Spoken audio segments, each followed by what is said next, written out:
ஏன்னா நீங்கள் ஒரு காலத்தில் பார்த்தீங்கன்னா வந்துட்டு நம்ம செந்தில் கவுண்டமணி காமெடியாக இருக்கட்டும், விவேக் காமெடியாக இருக்கட்டும், இவங்கெல்லாம் வந்துட்டு பாடி ஷேமிங்லாம் பண்ணியிருக்காங்க. தான் ஏன்னா அது ஹியூமர். நிச்சயமா. ஓகேவா? ஹியூமர் பார்டரில் இருக்கிறனால it's okay, it's all right. So அந்த பார்டரை நாங்கள் ஏன் தாண்டக்கூடாதுன்றதான் எங்களோட கேள்வி. இப்போ எனக்கு ஒரு சந்தேகம் இருக்கு. இப்போ நம்ம எல்லார் மேலேயும் ஒரு குற்றத்தை சாட்டுறோம், எல்லார் மேலேயும் ஒரு கேள்வியை வைக்கிறோம். பார்வையாளர்கள் மேலே என்ன குற்றம் இருக்குன்னு நினைக்கிறீங்க?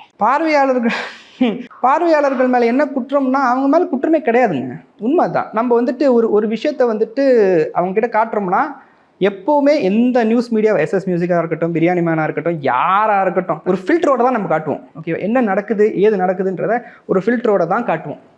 அந்த ஃபில்டரை தாண்டி வந்துட்டு மக்களால் பார்க்க முடியாது. ஓகேவா? அவனுக்கு காட்டினா தான் நான் வந்துட்டு அவன் பார்க்க மாட்டேங்கிறான்னு சொல்ல முடியும். அவங்ககிட்ட நம்ம காட்டிட்டு அவன் பார்க்கல அப்படின்னு சொல்கிறது அது ஒரு வேலிடான பாயிண்ட். நம்ம காட்டும் போதே இதெல்லாம் தேவையில்லை தூக் இதை மட்டும் பாரு அப்படின்னா அவன் அவ்வளோதான் பார்ப்பான். அவன் இன்னசென்ட்டு. அவனுக்கு என்ன தெரியுது அதுதான் புரியும் அவனுக்கு.